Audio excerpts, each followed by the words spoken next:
tomatoes that we've got resistant varieties for. Some of them are problems for us and some of them aren't. So when you look at tomato seed in a catalog, you'll see all these codes and things. And have you seen like VFFNT, right, is one of the more common things you'll see. Well, the V is for verticillium, the F is fusarium, and the more F's you get, the more races of fusarium are affected by it. N's for nematodes, for example. So we want people to look for, if you can find them, varieties that's got resistance to nematodes, fusarium. If you can get some early or late blight tolerance, that's good, and virus resistance. And the viruses that we're looking for mainly is mosaic virus, tomato mosaic or tobacco mosaic.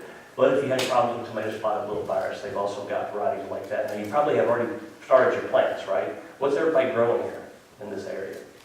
What tomatoes do y'all grow? I go to Goliath. Goliath?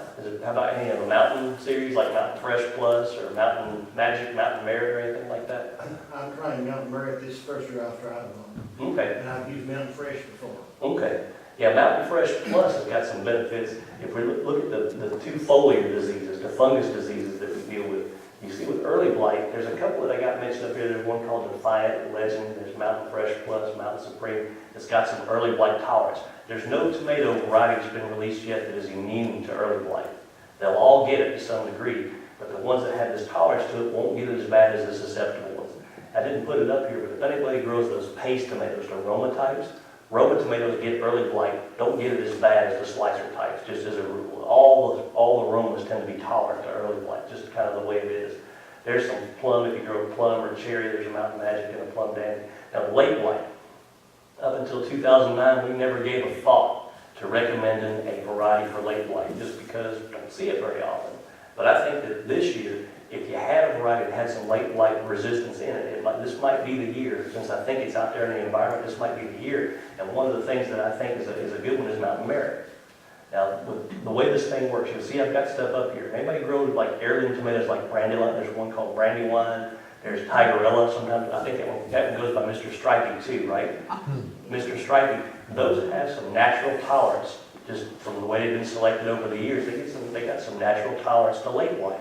I mean, they'll get it, but it won't be as bad as if it was completely susceptible. They've got this Mountain Merit, and the Mountain Merit came out of North Carolina. What they did was they crossed that one. It has a real specific resistance to late blight. It's immune to late blight, to certain strains of it.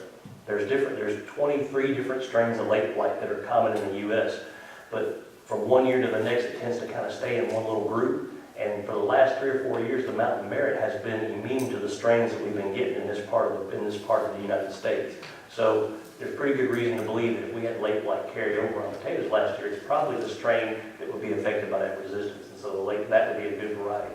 There's some here there's one called Defiant, there's one called Legend that are out that got specific resistance to some strains that have gotten immune to it, so that the resistance doesn't work as well on those, but it does work pretty well on Mountain Merit. But the late blight, those resistances can help you because you're either not going to see disease in the case of the Mountain Merit, or you're going to get a reduced amount of disease. The Mountain Merit actually has a little bit of resistance to early blight as well. So that means that you're going to get less spots and less disease, won't have to spray as much as if you had a completely susceptible variety. That's the benefit of having that resistance that's out there. Do they taste good? I have not tasted the Mountain Merits. Did you grow Mountain Merits No, last this is year? my first year with it. All I had to go by is data from people's variety trials, right? And so what I saw, they tested them in Cornell and in North Carolina the last 2 or 3 years, and it seemed like the size was up there where it needed to be, and on the taste test, they have panels taste them, and it ranked high on taste. It wasn't the best tasting one, but it ranked high. So probably a pretty good eating tomato. Yes. What about these grafted tomato plants? You know anything about them? The grafted tomato plants, I'm starting to kind of get interested in that. Well, I wondered some, I'm just curious, comment on it, but you don't know that much about it. Because we're starting to get some, one of the things about these grafted tomato plants, there's a couple reasons why you would graft. And one of the biggest ones is just getting resistance to root problems. And we're running into some issues, and it's not everywhere, but we're starting to run into issues here where people have high tons. And they're starting to get things like root knot nematode coming in, and they're starting to get some fusarium coming in. And we're starting to see there's 3 races of this fusarium disease, and we can find varieties of indeterminate tomatoes and determinate tomatoes that's got good resistance to race 1 and 2, but race 3 we don't have. And you can get grafts, you can get rootstocks that's got race 3 resistance, and you can take that rootstock and graft whatever you want to on top of that. and be able to produce what you want to produce and still have resistance to some of these soil problems. And that's what I'm interested in. But they've also shown that you can take a variety of one type and graft it onto the rootstock of another, and you get a bump in vigor from the grafting. In fact, they can graft a tomato back onto itself and get a bump in vigor. So there's some benefits to it. So I'm thinking that these grafted tomatoes are going to help us tackle some of these root problems that we're having a hard time dealing with. So there's some benefit. Where'd you get your grafted plants from? Totally tomatoes. Totally tomatoes? I saw some from Johnny's, where they would say, did they sell you the whole, did you have to order them ahead of time and they sell the whole? You have to order them ahead of time. I saw where you had to give them 6 or 8 weeks worth of lead time, but they graft them and send them to you. I ordered it in February. Because you can do it, so you'll be here, I think you're going to be hearing a lot more about it in the future. I think it's going to be something that we're going to start seeing a lot more of. They're expensive. Now, the ones I saw were about $2 a piece. Is that what you paid? I sent them to Ag. Wow. So you probably just bought a few of them, Well, I right? just bought 20. I didn't Just buy a to, lot. just to experiment I with. think it's about 100, what they bid. You bought, I think, 2, I think it was about $12 or something. I think the benefits of the grafted tomatoes is where people run into these soil problems, soil disease problems that they can't get rid of. Well, they talk, they give a good talk about it, so I thought I'd try it. Mm-hmm. It's worth a shot, right? I've got broke before, so I thought I'd try that. All right, so resistant rust. How about controlling insects? Yeah, controlling insects can be pretty useful for certain types of problems, and not so useful for others. But one of the big things that we're trying to target, I showed you like tomato spotted willow, right? That one of the things that you can't do with insecticides, a lot of the problems that we'll have that are insect transmitted disease-wise on tomatoes, when the bugs come in the springtime, a lot of times they're coming off of weeds or they're coming off of a neighbor's crop. And a lot of these things can come in and they can spread the virus that they're carrying pretty quickly after they feed. So if you try to kill them, by the time you kill them, they spread the virus. And so controlling the initial appearance of disease can be hard with an insecticide. But where it can really help you is that once you get some infected plants, if you have some infected plants in your garden or in your area, controlling the insects and keeping them from spreading from the infected plants will keep the rest of those plants healthy. So that we call that secondary spread. And so controlling insects can be pretty helpful, can be pretty important. So that's going to be a big deal. Managing the irrigation. This is important because you don't want to saturate the ground. You want to avoid that as best you can. Now, I'm talking about what you do. When it rains like it did last year, everybody had saturated ground, and everybody had wet foliage, and everybody had disease. But in years when you're supplying irrigation, giving the soil the right amount of water is going to be helpful in terms of the plants growing and managing things like blossom end rot, but you don't want to water too much. That's why I like drip irrigation. Because generally, I'd like to see the soil water, but I'd like to not see the leaves water. Is that the way most of y'all water? I know some people will use sprinklers and whirlybirds and things like that to irrigate. There's a risk there. I mean, if you have to do that, that's fine, but that's going to splash and spread disease-causing organisms, and it's going to wet the leaves. That's the big risk that you run into. And if you did have to water overhead, better to do it late in the day versus early, just because it's going to, if you do it, early versus late, because if you do it earlier in the day, the plants have a chance to dry down. You don't want to work plants when they're wet just because it's easier to spread things. So that's one of the unfortunate things about disease. If you work early in the day, it's nice and cool and comfortable, but if the foliage is wet and you got bacterial pathogens or fungus pathogens, as you're handling the plants, you can move things down the line pretty easily versus later in the day. I'm assuming most of you mulch or do something around your tomato plants. That's real helpful in conserving moisture. It's also real helpful in separating the ground from the tomatoes. So the dirt, which carries disease, you got a built-in barrier between the ground and the plants. That can help you there. Reduces the potential for soil splash and pathogen spread. How about when you see disease out there, what do you do? One of the things that can be real helpful, especially on a smaller scale. If a guy's got 300 acres of tomatoes, we don't recommend that he do this. But if you have 200 tomatoes, or if you've got half acre to an acre, what you can do is you can go in and remove disease plant material as it appears. Like we talked about some of those fungus diseases showing up in the bottom of the plant first, right? But when you come in, when you very first see spots or symptoms, you can remove that foliage. Just place it in a bag and take it someplace. You can compost it even. And just don't use it to grow tomatoes on again, but you can compost it.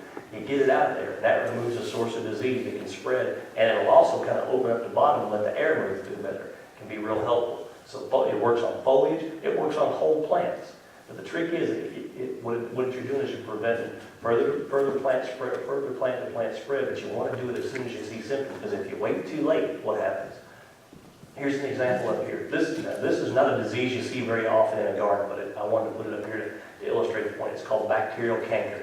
See it a lot in commercially produced tomatoes. It goes around in seed lots and things like that. And what it is a disease that affects the seedlings. It's on the seed. When the seedlings emerge, you get it on the leaves, and it won't cause any symptoms on the leaves. But then once the plants get to growing, if something wounds that plant, or if you get a hard, driving rain that forces the bacteria that's on the leaf, forces it into the plant, it'll go systemic, and it'll rot the pith in the stem. You see how the center of the core of the stem is just turning into mush? And when that happens, that plant wilts and falls over. It starts to wilt and droop and die. And the other thing is it begins to ooze a lot of bacteria out on the ground, and when the rain hits it, it'll splash all the way around. If that plant is allowed to stand, rain's going to splash it from that plant to that plant. People that come in and handle it, if they sucker or they string, they're going to move it. So if you wait till that plant wilts down, and maybe that plant wilts down, and you remove those two, what happens in about 5 days?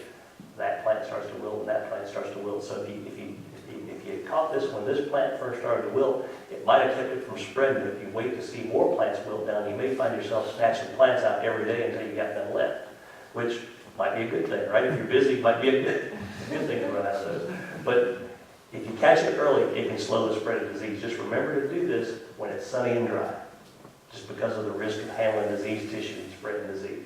But it can be helpful. Like with late blight, same thing. A lot of times with late blight, it'll show up in a shady corner in a garden. Go out there when the sun's shining and grab that plant and put him in a plastic bag and pull him away, and you remove the source of disease. Controlling weeds. Weeds rob you of moisture and nutrition, but the other thing that weeds do, they're a source of pathogens and insects, and they also block air movement. Now, I'm sure most of y'all do a good job controlling weeds, but in my own garden at home, I'm here dispensing advice, but I guarantee you my garden looks exactly like these things that I'm showing you not to do. You get a lot of weeds growing in the garden, air's not going to move around as well, and things are going to be nice and wet for a long time. You're going to have disease problems. And the same thing here, spreading things out. One of the things that I'll see in the garden, and I see this in greenhouses and sometimes commercial fields too, is that especially if you have a small space available to you, your instinct sometimes is to put as much as you can in that small space, right? But if you put a lot of stuff crammed in there tight together, it takes a lot longer for that stuff to dry down. And so it's more likely that disease can form, and because everything's in nice and tight, it's easier for stuff to leak from one plant to another. So spreading things out sometimes can help improve drying, particularly if you can orient your rows so that the wind goes down. I threw this picture in here. Now this is a picture in a greenhouse, but it illustrates my point. These are tomatoes, and everywhere you see one of those stakes, there's a plant. So too many plants, do you think, or too few? Way too many plants, right? If you look in there, at first you see a lot of green, you think no big deal, but all that green is weeds growing. The plants are dead. They were planted on 3-foot rows, 2 foot apart. So there was no way that air could move, and there was no way, once the disease started to form, there was no way to keep it from moving. And more importantly, it was crammed in so tight that they decided to spray fungicide, but it couldn't even get in there and spray that very well because it was all so tight. So spreading things out can help you. And then I mentioned here, controlling weeds. And that was where I threw this thing in here, but I wanted to throw a picture of late blight carrying over on tuber, because this year, one of the big weeds I'm worried about for tomatoes is a volunteer potato. So if you see potatoes cracking the ground this year, treat that like any weed. The last meeting I did, I said, now when you see potatoes cropping up where you grew your potatoes last year, kill them. And somebody said, no, they got an early start. That means I'm going to have potatoes early. I think that's a threat. I think it's a threat for disease. So unless you just have to have them, if you got potatoes sprouting up from last year's crop, I can go ahead and get rid of them because of the risk of late blight. And then chemicals. How are we doing for time? We're okay. What's our normal time here? Usually Till we're about done 9 by o'clock? 7:30 or something. 7:30. Oh, okay, we're gonna have plenty of time for questions and answers, because I'm getting down to the fun stuff. Because we've talked about all these general management practices, but usually folks are interested in knowing what to spray for problems, right? And so, do you need fungicides and bactericides? And by bactericides, I'm talking about copper fungicide that you would spray to control bacterial diseases. And I would say that there's probably a need in most years for a chemical. It's just a question of how much, and how much is kind of dictated by how much it rains, right? But one thing's for sure, when you're using these chemicals, to get them to work the best, you got to put them out properly. And we put this in all of our publications, proper applications for best results. But then we never tell you what is a proper application. So I thought maybe we could talk about what is a proper application of a fungicide. And I think it starts with recognizing that for the most part, the things that are practical for smaller scale growers on tomatoes are chemicals that we call protectant. Have you ever heard the term protectant fungicide before? Or have you ever heard the term systemic? So protectant fungicide, you apply it to the surfaces, like the fruit and the foliage. The plant doesn't absorb it, it just stays on the surface, and it's a barrier between the plant and the fungus. And so when the spores land or the bacterial cells land, they get killed, right? If you spray something that's systemic, the plant takes it up and then moves it around inside itself. So you can spray it over here and it'll line up over here. That means that this part you sprayed is protected, but also this part over here where the fungicide moved is protected. For the most part, unless you're buying some higher end commercial materials, for the most part, the least expensive stuff we spray on tomatoes is protected. And so that means that it works the best before disease starts, or at the very latest after you very first see the symptoms. Because if you wait till you get a lot of disease, you can't spray it fast enough to catch up to the disease because of the nature of it. So preventive use is best. And that means checking things regularly for diseases and pests. And so how often do you check your garden? Most people are out in the garden every day, right? Are you checking for disease and things like that on a daily basis? That's good. You want to check at least 3 times a week, I think, to be able to catch a problem when it very first starts. So you can do preventive use, begin your treatments when the conditions favor disease, and just continue on a schedule as you need. So conditions that favor disease, for the most part in Kentucky, is going to be wet weather. Wet weather, or the other thing would be if you grow in an environment that kind of is inherently wet, like it's foggy or dewy or damp. Those would be disease favorable conditions. And as far as tomatoes go, the risks tend to start, in my opinion, like you go out and you set those transplants out, and for that first week or 2 or 3, really not much of a disease risk to you. Even if it's wet outside, just because for the most part those plants, as soon as it dries, they dry down. Those little plants dry out really quickly. But once you start to string them, and particularly once you start to suck them, they start to really put on a lot of leaf, that's when the disease risk will really go up. So I would say by the first stringing, if you're in a disease favorable condition, that's when it's time to start thinking about spraying something. So ideally, you'd like to treat before you see symptoms, but when the conditions favor disease, at the latest, treat when you first see the symptoms. But anyway, you get to that point, you follow a schedule once you get things going, and that's based on the weather and how fast those tomatoes are growing. So as far as spray schedules go, what we're doing, what we're talking about is putting chemicals out, or spraying fungicides at a regular interval while the conditions favor disease. And that's one of the things that we run into sometimes, is that I run into, is I'll talk to someone who's got a problem, they'll say, well, I sprayed on a schedule. I've sprayed these tomatoes 5 times. I don't know why this blight's whipping my butt. Well, when did you spray? Well, for the first month, I sprayed every week, and then it's been about 3 weeks since I sprayed. But that 5th spray went on 3 weeks later. It's not a regular interval. And so what happens with these protectant fungicides? Your tomato is this tall when you spray it. Let's just use that as an example. So it's that tall when you spray it. How much does it grow in a week? Depends on the weather, right? But it could grow to there, right? So in a week's time, what's happened to that fungicide that you've applied? If it's rained, it maybe washed some of it off the leaves. If the sun shines, some of those things, some of these fungicides, the sun breaks them down. So the sun's broken it down, and this part of the tomato plant that grew has no fungicide on it. So if you wait, especially during disease favorable conditions, if you wait to spray 3 weeks later, you might have that much foliage with no fungicide on it, and this much down here that it's done worn off of, and when the diseases come in, there's nothing to stop it. Nothing to stop it at all. So what you want to do is be on a schedule. I left something out here. Normal weather, our sort of routine recommendation is to spray every 7 to 10 days while the conditions favor disease. Every 7 to 10 days will pretty much cover the bed. Yes, sir? Say I sprayed 2 days ago because it rained, should that affect the next application time? Yes. That's a great question.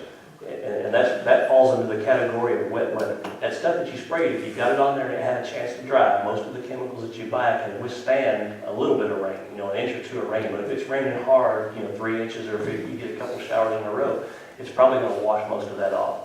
And so that's why we say here, let's look at wet weather as an example. So normal weather, you spray it every 7 to 10 days.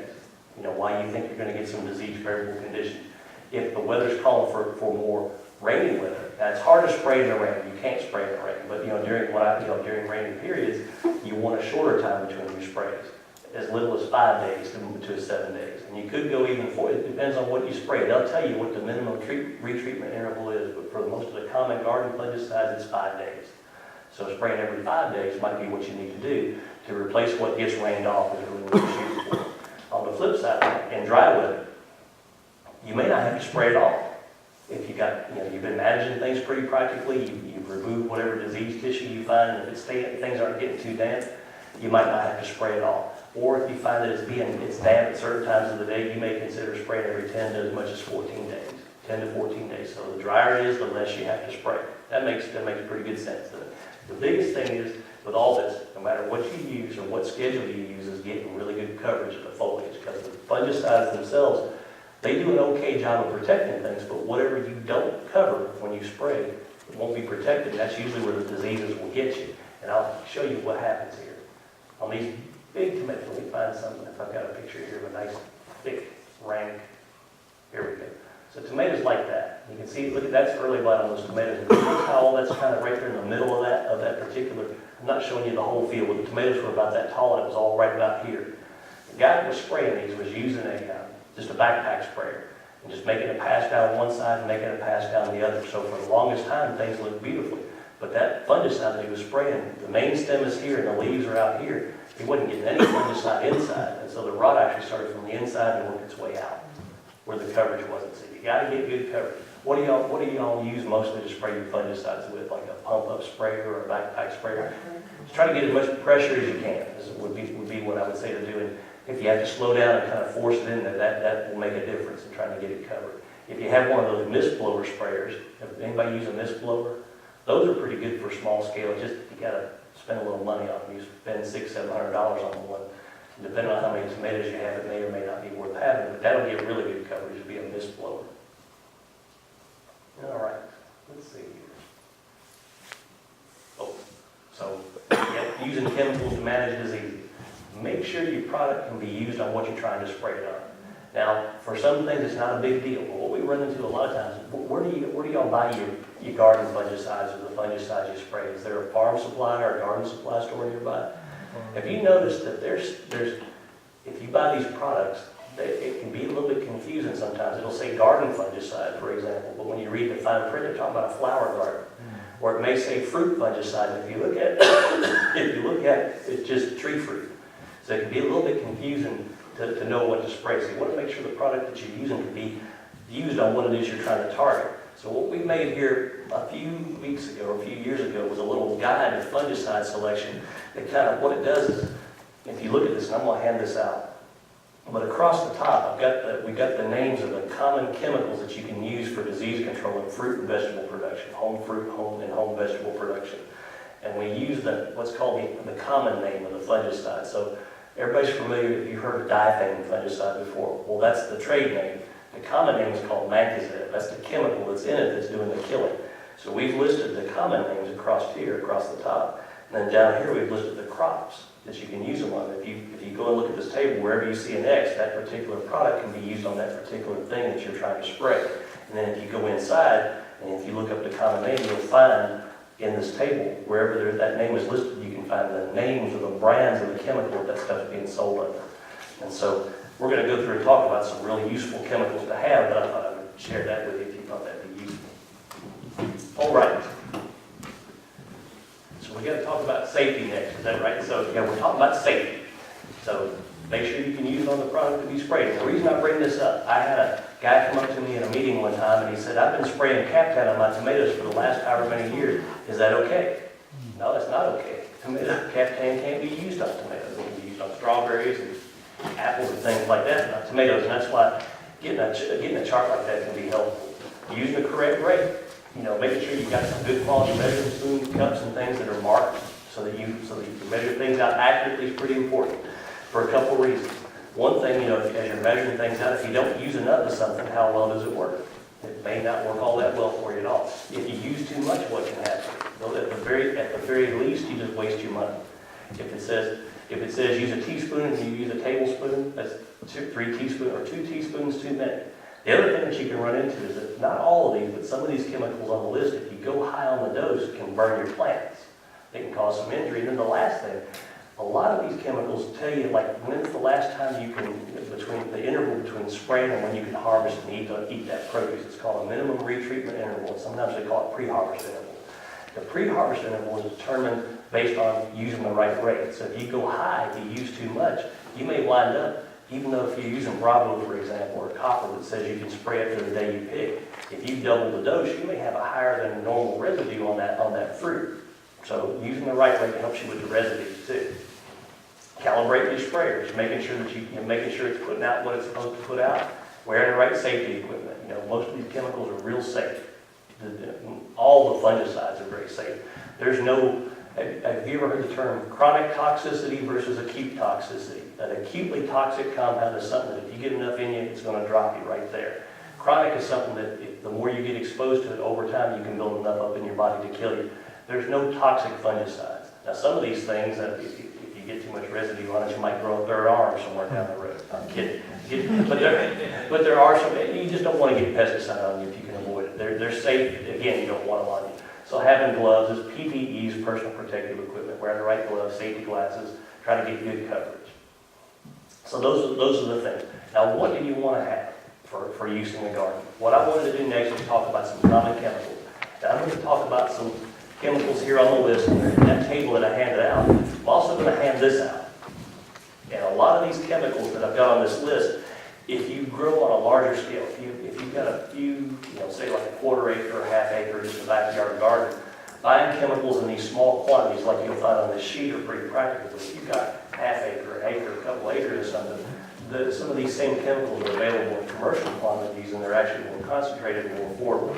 And I've got a little sheet here that explains what those chemicals are. Well, let's start on here it is spring. We haven't planted tomatoes yet, or we haven't planted our gardens, and we're thinking about what we want to use to control disease.